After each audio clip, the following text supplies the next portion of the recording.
Halo teman-teman, berjumpa lagi dengan Mas Prong di Prongos Channel.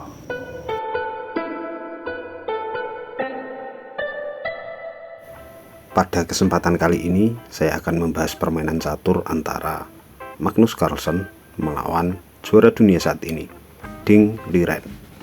Magnus Carlsen merupakan juara dunia periode lalu, yang kemudian gelar itu direbut oleh Ding Liren pada tahun 2023. Pecatur asal Cina itu lahir pada 1992, lebih tepatnya pada tanggal 24 Oktober.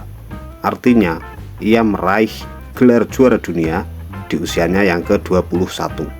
Sangat muda. Sementara pecatur asal Norwegia itu tentu semua sudah tahu profilnya seperti apa, dan bahkan saya juga pernah menjelaskan di channel ini. Partai ini terjadi pada Maret 2024 di turnamen catur paling bergengsi se-Eropa, apalagi kalau bukan Grand Prix Chess Classic. Oke, langsung saja. Pada partai ini Magnus Carlsen memegang putih, Ding Liren hitam. Mari kita mulai. Magnus pion D4, dibalas Ding Liren kuda F6, Indian Defense. Putih pion C4, dibalas hitam pion E6, kuda putih F3, lalu hitam menantang pertukaran di D5. Pertukaran terjadi, pion makan pion dan pion makan pion.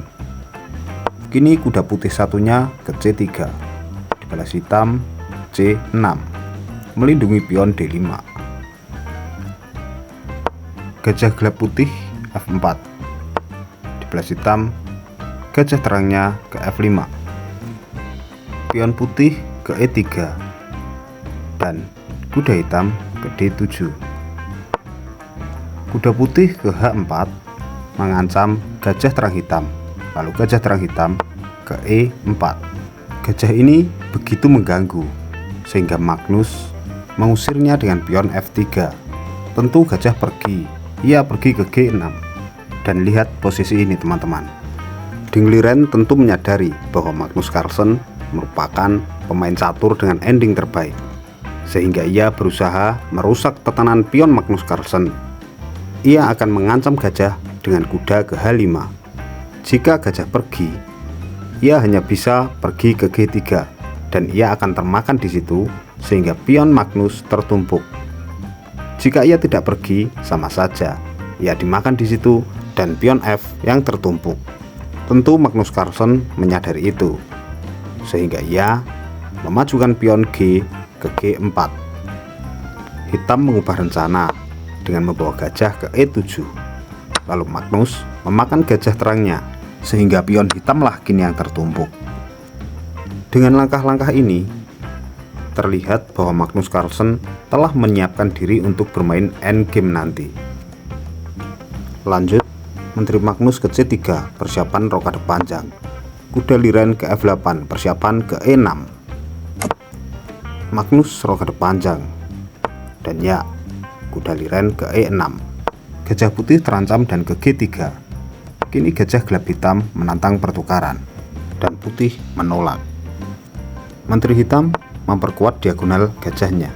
Dan lihat ini teman-teman. Pion H2 terserang 3 kali, dan ia hanya mendapat dukungan 2 kali.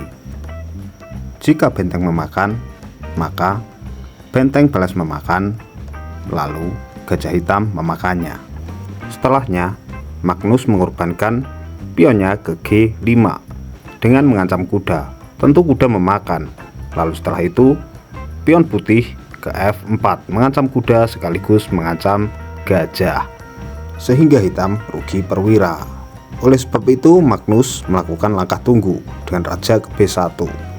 Dan karena Ding Liren juga Grandmaster, bahkan ia juara dunia, ia menyadari, sehingga ia tidak melakukan itu dan ia rokade panjang. Lanjut, putih pion H4, dibalas hitam raja ke B8. Benteng putih G1, pion hitam A6. Benteng putih ke G2, lalu pion hitam menantang pertukaran. Magnus Carlsen menolaknya. Lanjut, hitam menantang pertukaran di file C. Kali ini Magnus menerima dan dibalas makan oleh gajah. Magnus tidak menyelamatkan pion E. Ia memilih membuka lajur menteri. Setelah lajur terbuka, Magnus malah pergi ke B3, mengepin pion dan mengancam gajah. Gajah dilindungi oleh pion. Dan kini benteng Magnus mengancam menteri C2. Menteri pergi ke D6. Lalu Magnus mengancam benteng hitam. Hitam membiarkan itu terjadi. Mungkin karena hitam merasa sudah unggul satu pion, sehingga hitam lebih memilih mengajak pertukaran menteri ke D5. Melihat penukaran benteng dan menteri, Magnus memakan benteng duluan, dilanjutkan hitam memakan menteri Magnus. Dan menteri hitam dimakan oleh pion Magnus, lalu benteng Liren memakan gajah putih. Putih memiliki 2 benteng, 1 gajah, dan 1 kuda. Sedangkan hitam memiliki 1 benteng, 2 kuda, dan 1 gajah. Meski hitam masih unggul 1 pion, tetapi secara materi hitungannya masih menang putih 1 poin. Dengan kondisi seperti itu, sehingga Magnus Carlsen mengajak pertukaran kuda. Dijawab hitam kuda D5, gajah putih D3, kuda hitam menggarpu benteng dan gajah. Kuda putih makan kuda hitam dan pion memakan kuda putih. Lalu benteng ke C5. Lanjut hitam mengajak pertukaran benteng. Putih menolak ke C4, mengancam kuda. Kuda dilindungi oleh pion A. Gajah terang mengancam benteng hitam. Benteng hitam mundur ke D6. Benteng putih kembali ke C5, mengancam pion. Pion maju melindungi. Lalu benteng putih kembali ke C4 lagi. Benteng putih Magnus Carlsen kini sudah tidak memiliki langkah yang aman. Semua petak terancam, sehingga ia memilih memukul kuda di B4. Benteng pukul kuda, pion pukul benteng. Raja putih kini ke C2. Skak oleh pion, lalu dimakan oleh benteng, dan benteng memakan. Pertukaran benteng di D3. Gajah gelap hitam ke C1, mengancam pion B2. Raja membiarkan, ia ke C4. Dan ternyata hitam juga tidak memakan pion B2. Ia melangkahkan raja ke C7. Karena jika gajah memakan pion, maka raja putih akan bisa leluasa di sayap raja pertahanan hitam. Putih akan membiarkan pion-pion di file B. Ia akan berfokus memakan pion di file G. Lebih tepatnya G7. Jika G5, tentu putih akan membiarkan. Karena itu menghalangi jalan gajahnya sendiri. Sehingga pion putih di file H, ia bebas untuk promosi. Namun ini di Liren teman-teman. Tentu ia menyadari dan ia tidak jadi memakan pion putih di B2. Ia melangkahkan rajanya ke C7 untuk menyelamatkan pion di G7. Sehingga lihatlah langkah ini. Putih D5, hitam D7. Putih makan pion E5 dan hitam ke E7.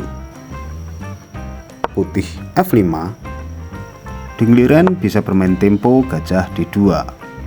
Lalu putih G6. Raja bisa menyelamatkan pion G7-nya dengan pergi ke F8. Dengan demikian, pion hitam di G7 selamat. Tentu putih dan hitam kini akan kewalahan untuk mempromosikan pion menjadi perwira. Tapi permainan belum berakhir teman-teman.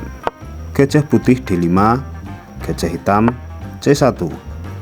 Dibalas, gajah putih ke C4, gajah hitam ke D2. Lalu gajah putih ke D5, gajah hitam ke C1. Gajah putih kembali ke C4 dan gajah hitam kembali ke D2. Dan inilah langkah terakhir dari partai ini. Gajah Putih Gede 5. Ya, partai ini berakhir dengan tidak ada yang kalah dan tidak ada yang menang, alias seri, berimbang atau draw. Dalam bahasa catur, remis ya teman-teman. Bagaimana menurut teman-teman? Dua Grandmaster terbaik abad ini bertemu dalam sebuah turnamen bergengsi dan berakhir remis. Tentu permainan ini sangat layak dijadikan referensi dan pembelajaran kita semua agar perkembangan catur kita semakin baik. Pesan yang dapat diambil dari pertandingan ini adalah bahwa pertandingan tidak melulu tentang kemenangan. Ada kalanya kita untuk menurunkan ego kita demi kepentingan bersama. Ya, walaupun dalam permainan catur ini drawnya terpaksa sih ya teman-teman, tapi ya udahlah. Cukup di sini video kali ini. Kurang lebihnya mohon maaf yang sebesar-besarnya. Mohon kritik, masukan, dan sarannya. Terima kasih sudah menonton dan wassalamualaikum warahmatullahi wabarakatuh.